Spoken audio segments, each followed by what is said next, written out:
Om Shri Ram, Jai Ram, Jai Jai Ram. Hari Om to everybody.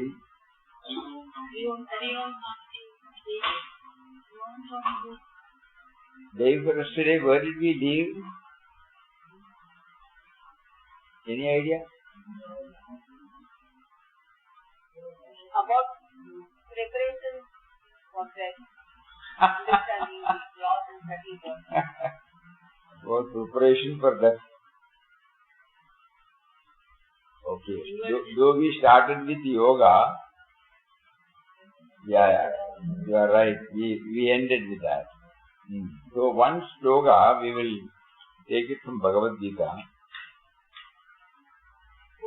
Then we will see. Jara marana mokshaya mamashritte randiye te brahma tadvidu krishnam adhyatmam karma cha akhiram. Swami Ranganathanji beautifully brings out, those who take refuge in me strive for freedom from old age and death, know Brahman, and also the whole of Adhyatma and Karma in its entirety. In order to free ourselves from Jara and Marana, one takes refuge in the divine. Jara means old age. Marana means death. Today we have a word in English which is exactly a modification of the Sanskrit word Jara, geriatrics. Dealing with the problems of old age is called geriatrics.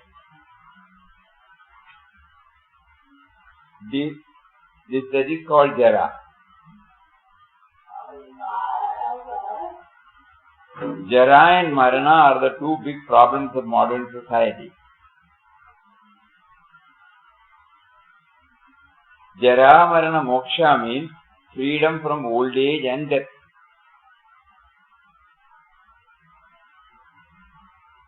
That is very special contribution of Indian thought. Ancient Greek thought, following the wise dictum of their oracle, namely, man, know thyself, knew one part of that oracle, the external socio-political part, not the internal spiritual part. They knew life, but they did not know what is Jara and Marana. They, accepting Socrates, never investigated that subject. We investigated the subject and discovered the truth that Jara and Mrityu apply only to the body and not to the Atman within. Within the body is the infinite Atman, ever free, beyond change, beyond death. That's a wonderful truth. In Viveka Chudamani, Shankara says, the truth of the immortal Atman is free from the sixfold waves of change.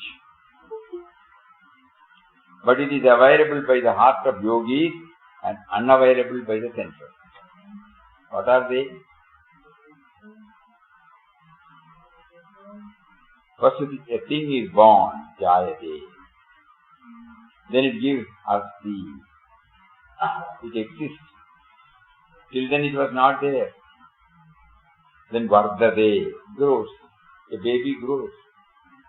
Within 5 years, how active a little baby becomes. Then viparinamate, evolves. Lots of transformations take place from childhood onwards. Then begins the downward movement. Apakshiyate, goes on decaying.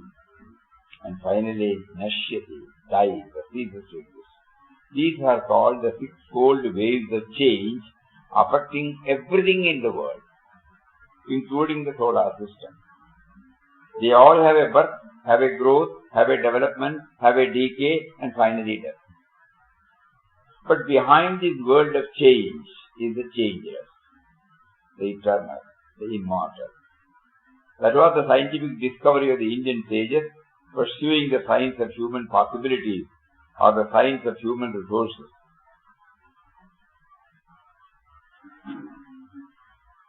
So Sri Krishna says, Jara Marana Mokshaya. In order to get liberated from Jara and Marana, those who know that it is the body that dies, they face death with the greatest sense of assurance, greatest sense of peace of mind than others. I have finished my journey. No, every one of us, no? We feel, I have finished my journey. So far as this body is concerned, it has become useless. There is a beautiful letter written by Nitya Chaitanya Yati. We remember this, but unfortunately we have not got the laptop.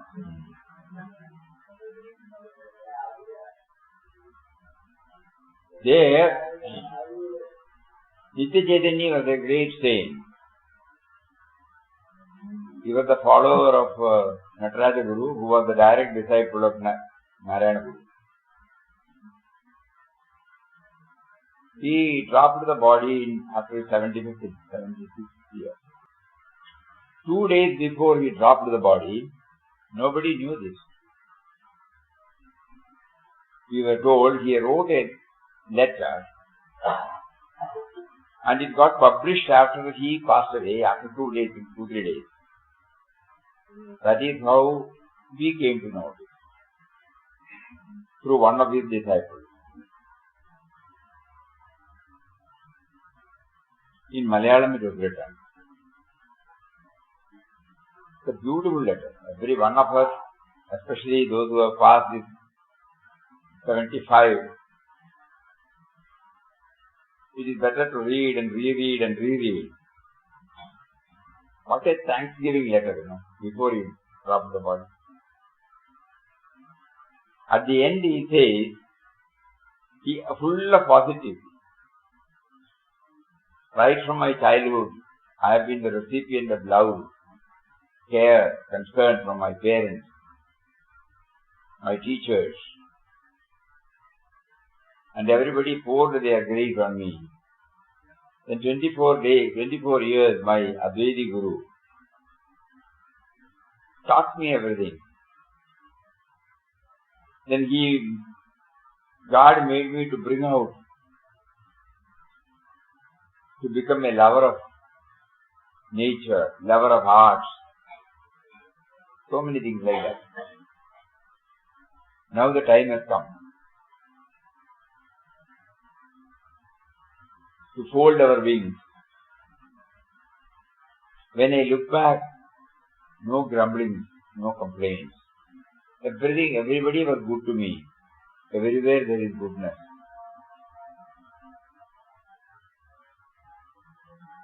And I can no longer trouble my closest friend, my body, who has been with me for the past 75 years. I can no longer trouble him. So everything has to have a royal end.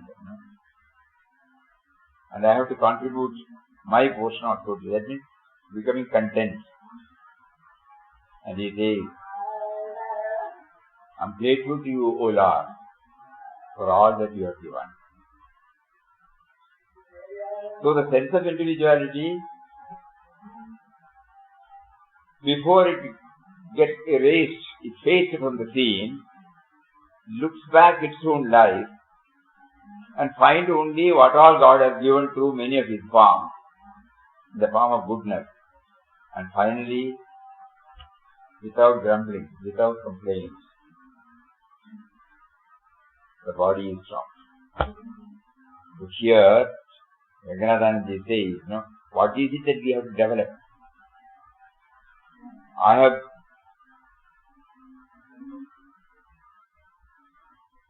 I have finished my journey. So far as this body is concerned, it has become useless. Jara has come to it. The next stage is Marana, disappearance. With this understanding, he or she faces death like a brother, like a friend. Yes, we have come. I am ready. I am ready to face this. There have been many instances we have heard. People expressing like this. One of the closest friends of Ashram, Golu Nambiar. He has got a friend, Mr. George, in Mangalore. He was telling about his father, George's father. Quite healthy. He must be past 70, 80. At about midnight one day he got up. His wife was sleeping.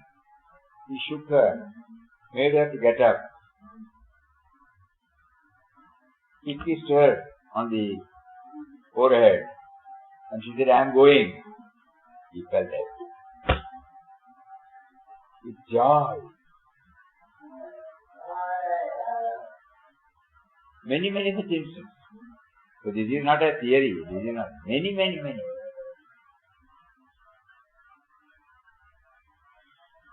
Oh, you have come.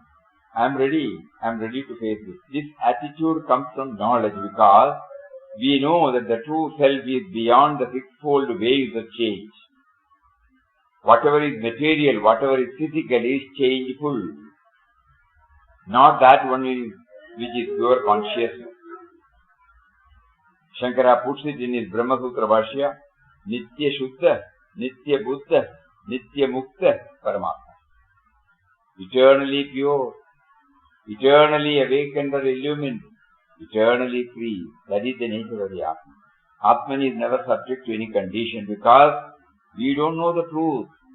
We feel we are conditioned. Therefore, when we understand this truth, our attitude towards death will be, well, death has come, I will face it. We hear all over the world beautiful examples of people dying with the spiritual knowledge, strengthening them. It is not a matter to be frightened at, but we have to face it. Wherever there is rebirth, there is death. Wherever there is birth, there is death. That knowledge is given to us in the second chapter. There again you find this idea expressed. Nothing can destroy that imperishable reality which is the Atman. So here Krishna is saying, those who struggle depending upon me, Ashritya, depending upon me. Me means the one who is infinite self of all. The one Atman in the heart of the people, the Dattara, who struggles in that direction depending upon me, they understand that Brahman, that infinite reality, the complete truth about the inner self. The body does not get that freedom. It will always be subject to Jara and Marana. If anybody wants to prolong this body, it will be very bad. In fact, nature won't allow it. This body, this law was understood by ancient thinkers. They also discovered that death of the body is not the end of the story. There is something profound left at death. In fact, I am putting it purely from the psychological point of view. Here he says a wonderful way of knowing the changeless reality. If all changes, including the final end, namely death, is an experience, somebody must be there to observe it. Otherwise, how can one say that there is death? But the living alone sees the death of another. That living one also will die. The whole phenomenal world will die. But that observer, eternal observer, the Sakshi or witness, which is always there, is our true nature. We are essentially the eternal Sakshi of all the changes taking place in the world. Unless there is a changeless one, change cannot be perceived at all. That is the challenge of Vedanta. You can think of yourself. How can you perceive change unless there is something that is changeless? You sit in a room, somebody comes to visit you, goes away. You also go away with him. Another man comes there, meets another person, they also go away. But who can say that these various meetings took place under the unless there was one sitting there all the time, seeing the coming and going of all people, then only one can say that there is change. So behind this world of change, there is the observer, the Sakshi, the witness, the changeless. That word Sakshi, meaning witness, is a very beautiful, philosophically significant word. In fact, the waking ego dies when one is in the dream state.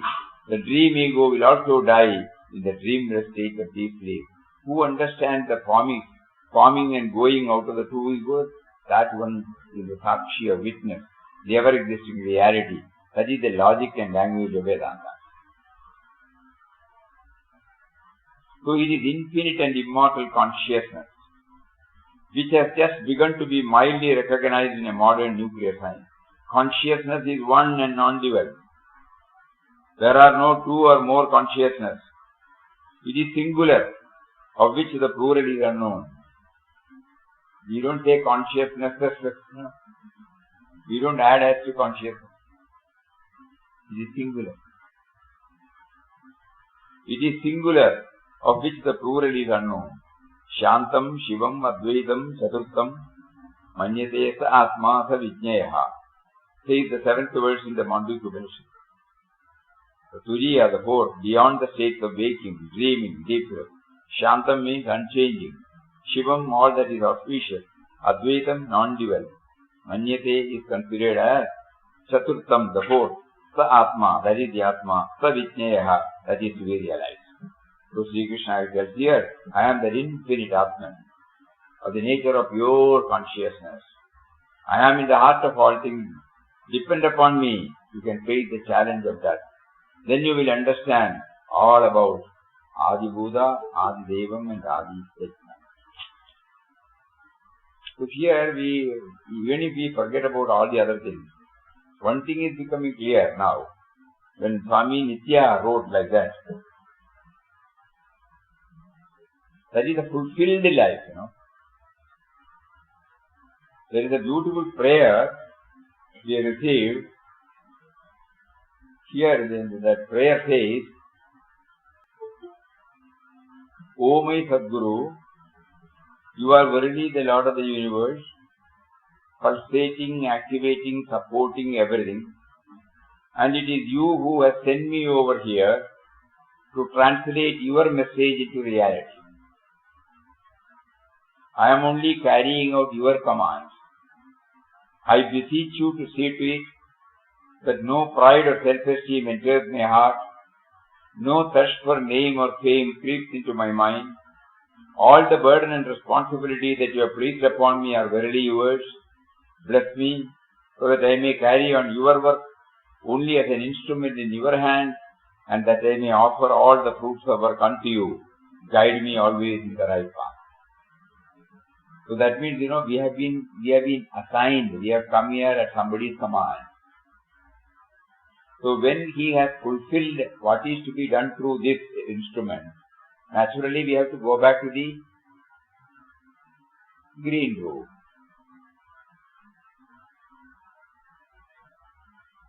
This road is over, So how will I know that this is the road given to me, this prayer head? Then only, as Raghunathji says, we will be able to face the death cheerfully. It's a big task, no doubt. Because ours, we are so much attached to the body. So we will try our level best to somehow keep it all right. That's what we feel. God is providing us an opportunity, but we are missing that opportunity to enjoy it,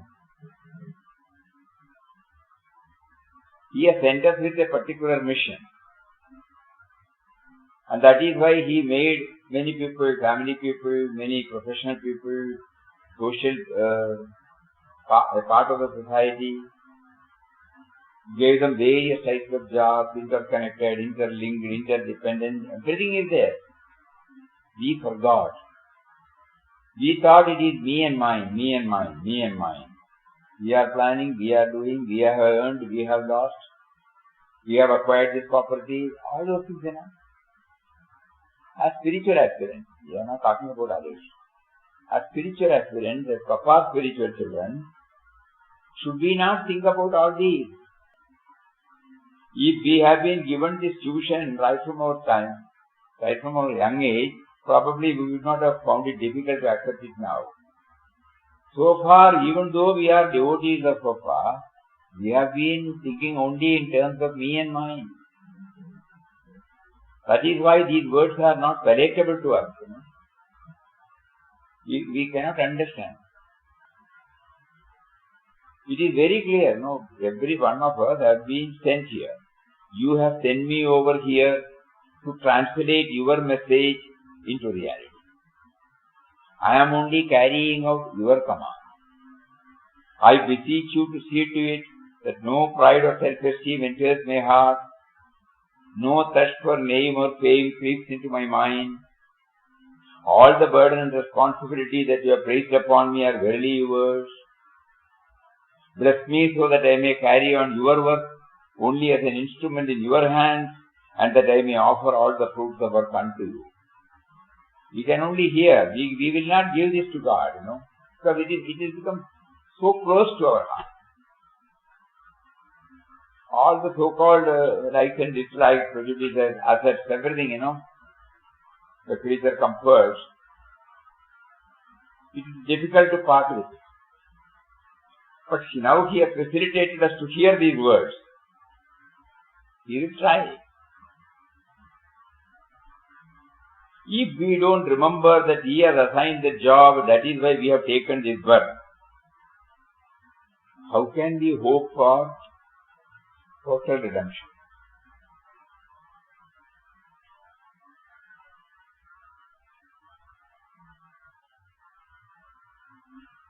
We have to start thinking about it seriously. In one sloka he says, Antakale cha mameva smaran mukta kalevara.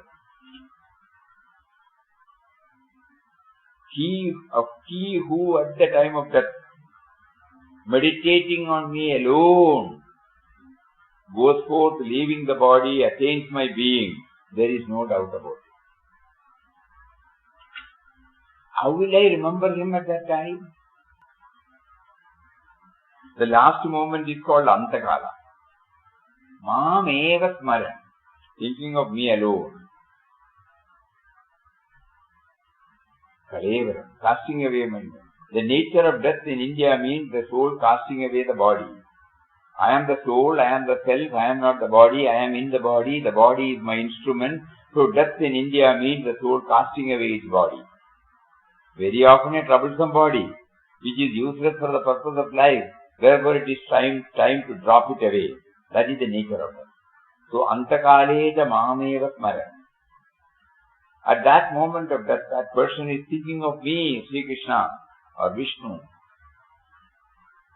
Then he or she forsakes the body. What happens?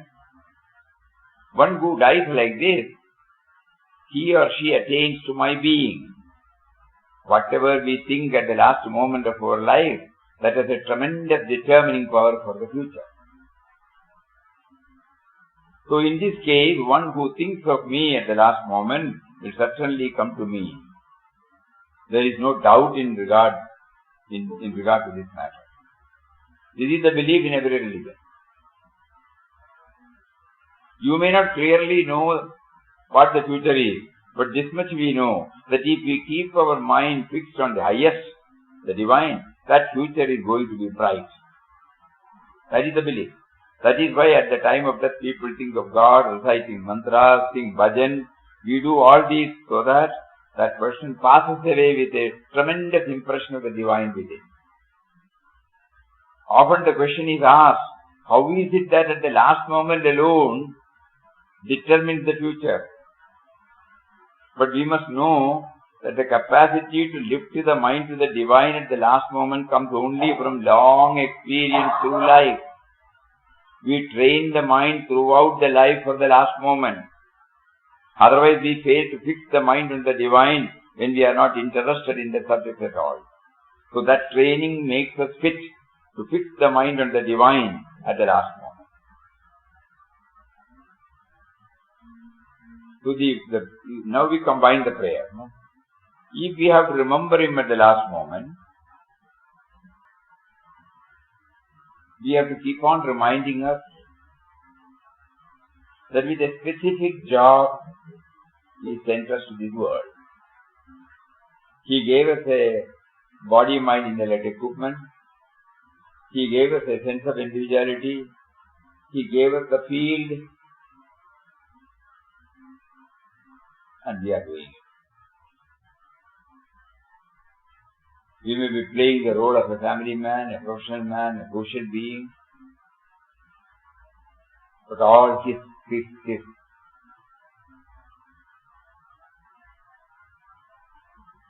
Then as the director senses, when we come to the stage, when the director sends the signal, we go back to the green room again. So we to graciously go back, joyfully go back. Unless we train now, how are we going to do that? Any time the death is, Swami Chinmayanji used to say, death is waiting around the corner. At any time it can pounce on us. So especially when we have passed this, those who are in the evenings of life, and who have been blessed with by the presence or by the association of great Mahatmas and Shastras. Everybody may not remember.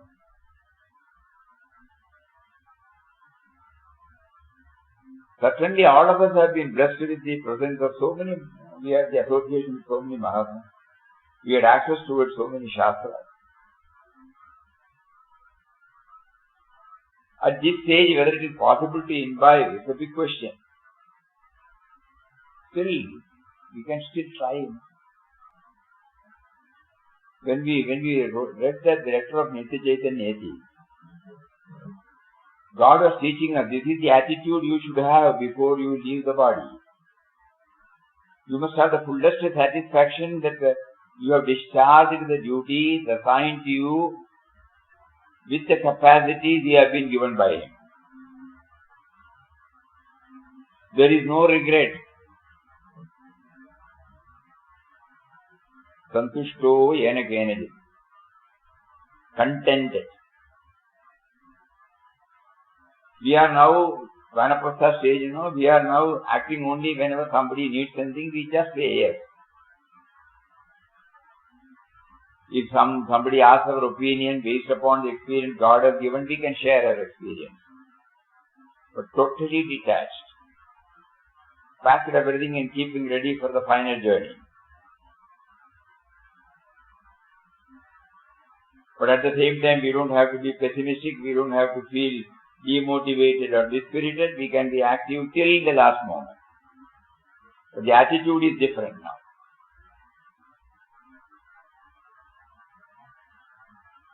Suppose we are serving a company and when we give the resignation letter, normally they want 1 month notice, something like that, Till the last moment we will be working, honestly, sincerely. Knowing fully well that from the next month onwards I am not going to work. Because whether the company gets benefited or not, you are gaining the experience, every moment.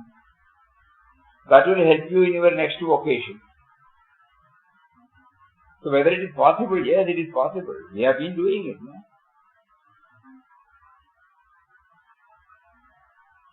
Suppose we want to change our residence. We have decided to shift our residence. Suppose you get a transfer from one place to another. Till the last moment you will keep your house neat and clean. Just because you are going to leave, are you going to keep it dirty? We have to think about all these things. That means we fully prepare ourselves. And at the same time, do our best. Excel in everything. Till the last moment we excel. Because we know that it has been assigned to us by Him. When Pujya Swamiji's Shodashi took place here, We had, as we shared a few days back, we had no idea about the number of people who will be here. But it was swelling up like anything. We had told our cook, on an average we expect about 5,000 to 6,000. But it exceeded 8,000 to 9,000. No? He did not murmur. Every time somebody reports, again the people are coming, looking at the vessel, they will say, the stock is getting dwindled. He was patiently, in an unruffled manner, just like Pujya Swamiji. He was not at all affected. Everybody was fed. Knowing fully well, he will not be there. And when he came, normally they can ask for additional wages. He did not say anything. The person who introduced, he said, you can give this much. Then I said, yes, cook for more. He did not utter a word. Then we added something more and gave him. He said, happily he went. I was just thinking about it. He knew after that moment we are not going to see him. But still, whatever he does, he did it well. Because he was bringing that bhava there, no? It is not purely a commercial activity, not a cook's activity, something more than that. So this attitude, if we can maintain,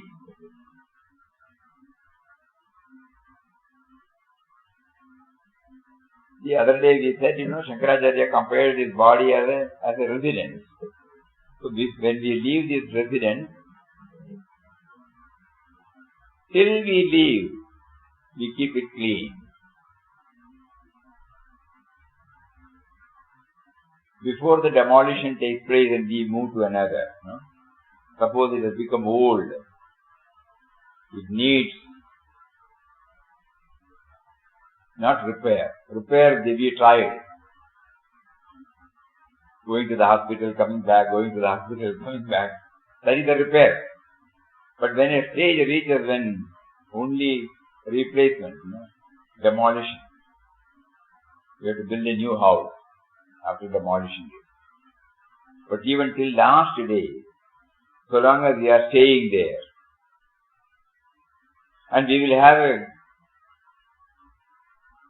gratitude. Those who have experienced will definitely recollect. When we have built a house, when we have bought a site, built a house, and God wanted us to change, to move. Not that I am talking about attachment. There is a sentimental or emotional binding there. You remember with all gratitude what all that faith facilitated us for. So like that, we should stretch that attitude to our body. That is what, Ranganathanji says through the commentary on Gita. Why all these words came? Because Papa said, in yoga, a purified and enlightened buddhi alone can entitle the sadhaka to enter the kingdom of eternity. Kingdom of eternity means not this body. Body is ephemeral, transient. So when I want to enter into the kingdom of eternity, dropping the body, I must be free from all impurities. So here Bhagavad Gita says the impurity is erased when we remember him. Antakaleja mameva smaran mukta kalevaram. The yoga helps us to know this. Yoga means union with God. I have to become one with God. Then I don't have to go through the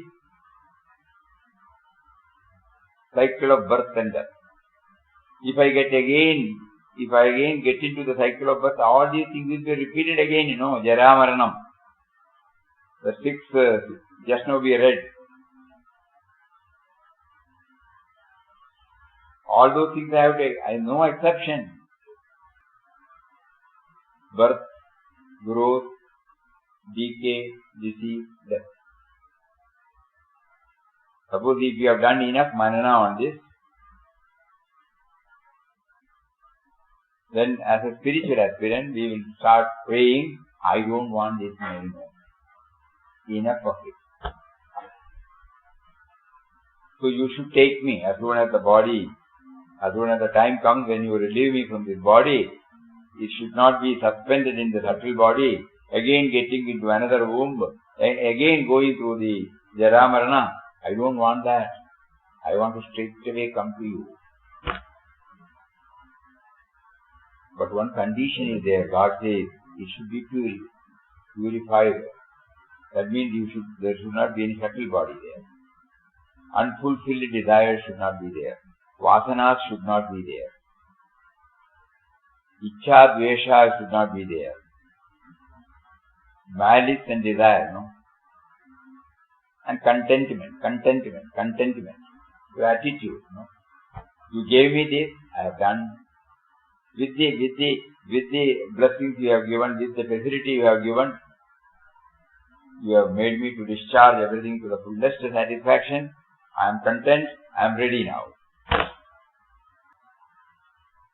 This is the message Bhagavad Gita gives. He puts it in a beautiful way. You have come on. That nobody will say. But there are, though they have not said, many people, many, they prepare themselves. At the Vyavaharik level, whatever is to be done, they do it. And then ready, yeah. So this is a point on which many of us who are in the evenings of life especially must seriously think. Not to become anxious, not to become uncertain, not to become worried, tensed up. It is a thing, it is a reality every one of us has to face. Let us mentally prepare for this, at the same time discharge everything till the last moment in an excellent way. If you go back to your own life, you will find many people performing like this, I'm not talking about that. Any work, even when they leave, they will ensure that the quality is not compromised. That is the excellence, That is called dedication. That is called selflessness. That is called purnatva. That is called gratitude. That is called commitment. Think about it. From tomorrow onwards, I am not going to be the beneficiary, but still, till last moment, I perform it conscientiously. This Nitya Chaitanya, he had a stroke. He recovered to a great extent. So on that particular day, whatever letters he completed everything, replied every letter. And his disciple was telling, who was with him at that time, he was in a hurry to complete the other one. And everything was done. Then finally, he said, I have to go to toilet. And somebody helped him to take him to toilet. You still had some limitations, physical limitations. So he said, whether everything has gone, everything should go. All malas should go, he said. So he had a heavy stool, and then afterwards he was brought back, laid down. He said, for a moment, he said, is he alive? No, he is not alive. Is he dead? No, he is not dead. The face looks like, full of Chaitanya, full of that. And after 2 days, this letter came out in the press. Then they knew why he was in a hurry to finish it. That letter is wonderful. That every day we must think of all glory to him for facilitating everything to us. Glory to him for facilitating everything to us. Whether I remembered him or not, whether I become grateful to him or not, whether I respect him or not, he has been with me, guiding me, leading me at every moment of my life. In total disregard to what I have done towards him. So the heart wells up with such a gratitude. You are so kind enough. Yours was unconditional love for me. I have not reciprocated. That Maili Chadar, remember? A heart says, you provided me, I did not rise up to that. Like that, in spite of all these things, you never left me. You in the form of life force always gave me. Whenever I as an individual wanted to take credit, you allowed me to take credit. You did not interfere and said, but for me you would not be there. No. He gave a long rope. He allowed me to take credit for the entire thing which he only facilitated. Such was his greatness and love. And to such a God should we not? Apart from giving a body, mind, intellect, he provided everything through his creation for me to exist, to enjoy, to possess, to earn. What all he did for me? What have I done to remember this?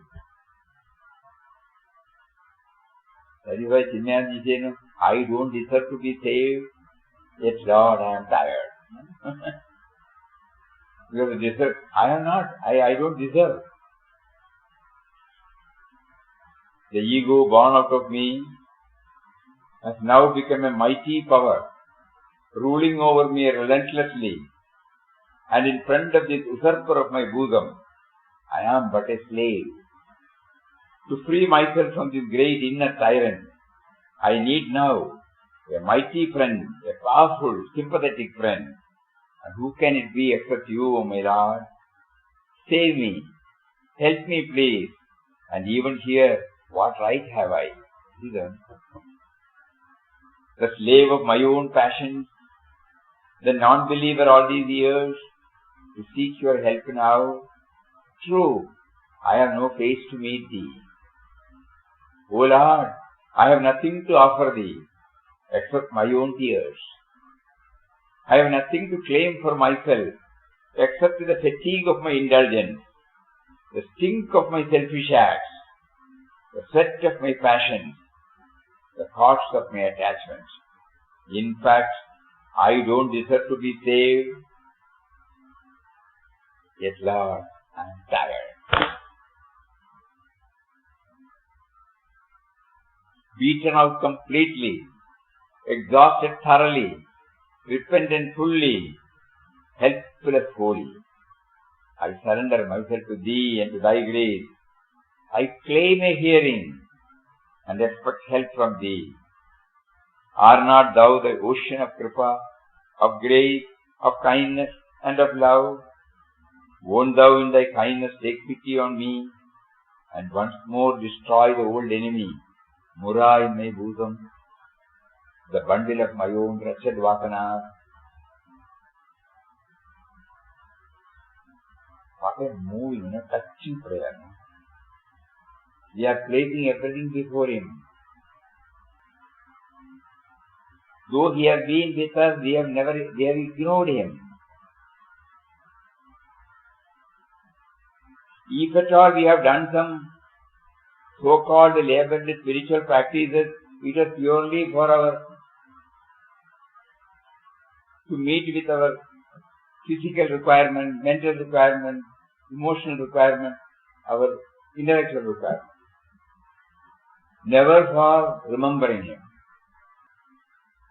Suddenly we realize he has been there with me throughout.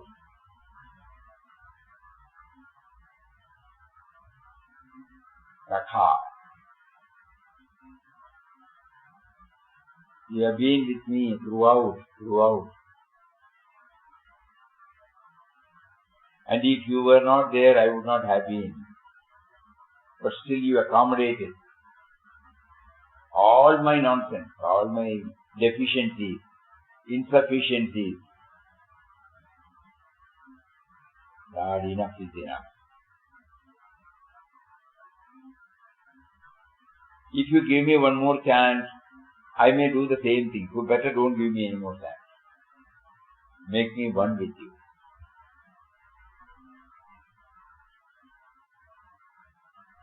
That is why, when somebody passes away, what do we write?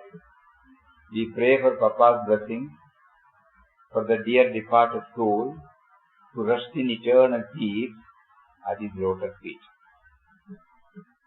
We don't want that soul again to have an individuality and then go through the whole thing. So while living, these prayers will definitely have.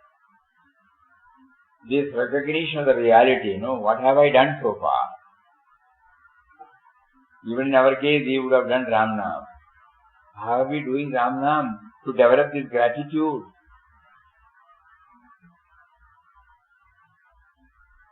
To feel His presence. And to remember all that He has done in spite of our indifference towards Him. We may hear satsang, we may do Ramnam, we may do bhajan, this and okay, everything is there. But the basic thing that He is the one who is making me to do, He has facilitated me, has it ever struck to me, We have to ask ourselves. Even the so-called spiritual discipline, we will own it. I've been able to do so much of Ramnam. I've been able to do this. I've been able to learn by heart the entire Bhagavad Gita, Upanishad, like that. Never this comes, He facilitated. But for Him we would not have had. So unless and until we practice it now, it will be difficult to remember. That is what Swamiji says, Swami Ranganathan says. When he says, Antakaleja Mahameva Smaranmukta Kalevara. That is the provision. Vinobaji says, that is the provision we carry for our next duty. What is the provision? Remembrance. It takes us straight to the destination. So we are now praying. You have so bluntly put it through Bhagavad Gita.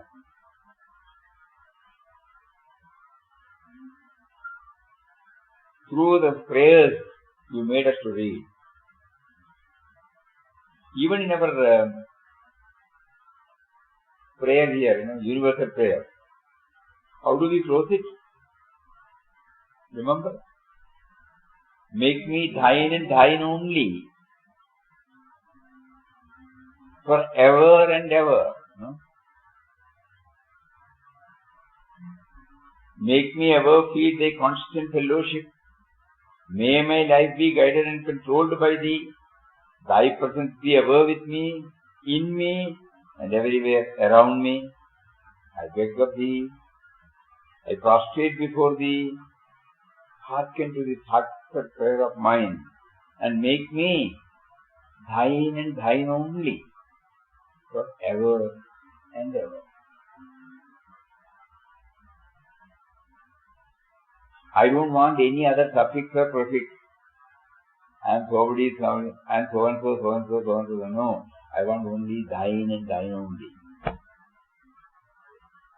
Papa, when are you going to make me realize this?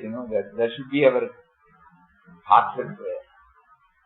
You made me to do this prayer for now, for decades, Right from the moment I started coming to this ashram, I have been hearing and I have been joining this universal prayer. What is that in Marathi? Last line? Tuja ani deva.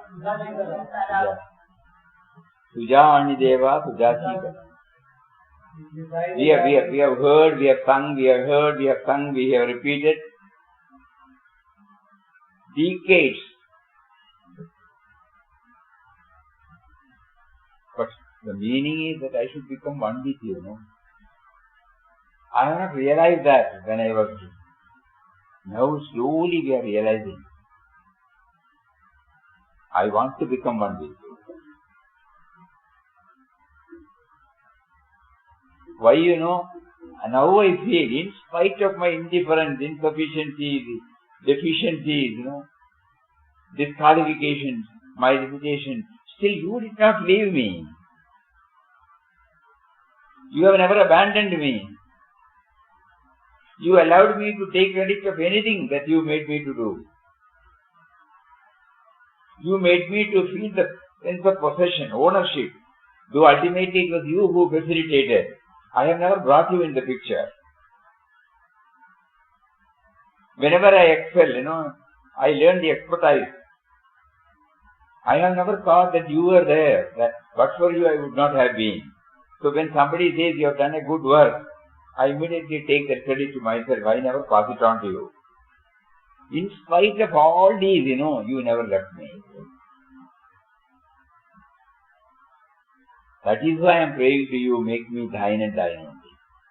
Not because my Guru told me I am doing it. I am now I am made aware of this truth. In spite of everything, in spite of my total indifference,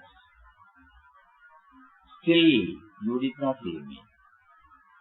You allowed me to function as an individual. You gave me full freedom. With this sort of love I have never had experience from anybody.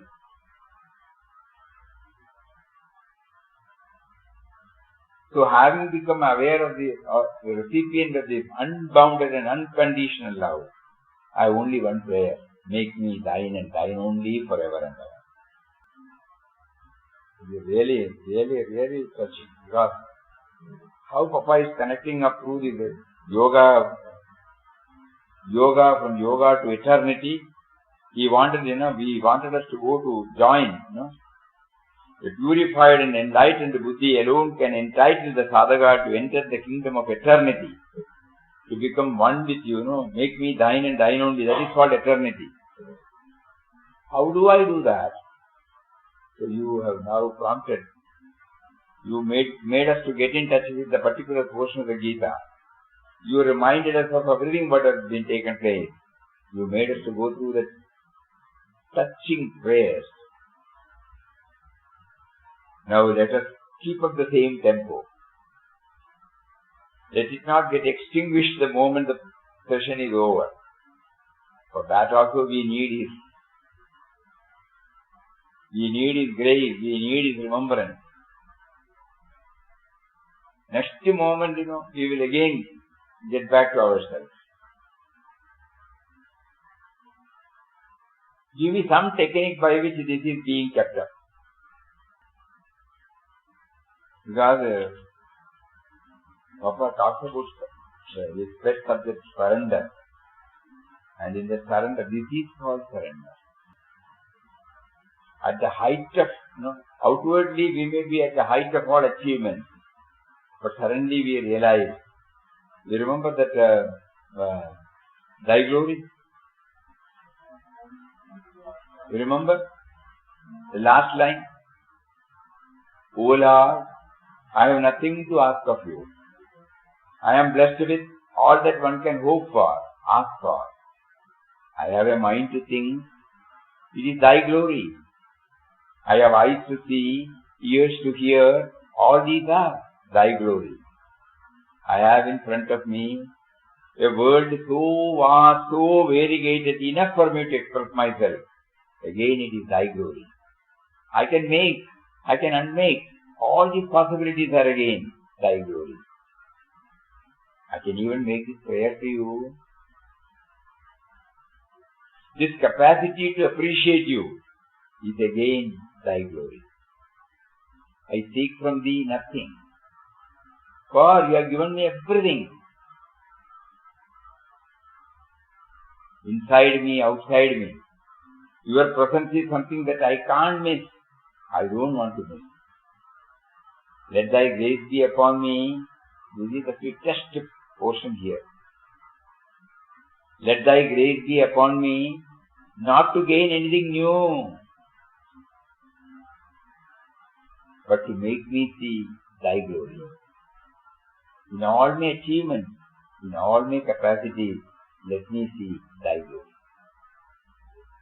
In all my achievements, in all my capacities, let me see thy glory. O Lord, I have nothing to answer. Even these calves, he gave, otherwise how will we remember? Even this prayer we have to read, we read now. It is because of his grace only, So, today Papa chose to touch the vital thing in us. Because especially people who are in the evenings of our life, when we know that any time the call may come, but we will not get dispirited, demotivated or dejected. We will try to become as efficient, more efficient. We will try to bring in the efficiency in action in all that he makes us to do. But at the same time, we will keep on reminding us about how to become one with him, how to become one with him, how to become one with him. That is why Mataji included this universal prayer, so that one day we will remember its relevance. And one day we will really pray from the bottom of the heart that I want to become one with you. Make me thine and thine and thee. Today, we have touched the vital aspect of spirituality. We are deeply grateful to him. We prostrate before him. We catch hold of his feet and pray for his blessings to make this an actuality. Ayo. Om Shri Ram, Jai Ram, Jai Jai Ram. Om Shri Ram, Jai Ram, Jai Jai Ram. Om Shri Ram, Jai Ram, Jai Jai Ram. Om Shri Ram, Jai Ram, Jai Jai Ram. Om Shri Ram, Jai Ram, Jai Jai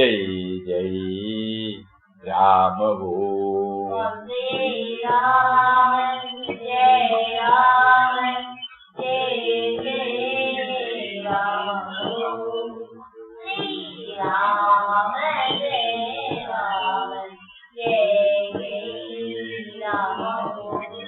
Shri Ram, Shri Ram, Jai Ram, Jai Jai Ram.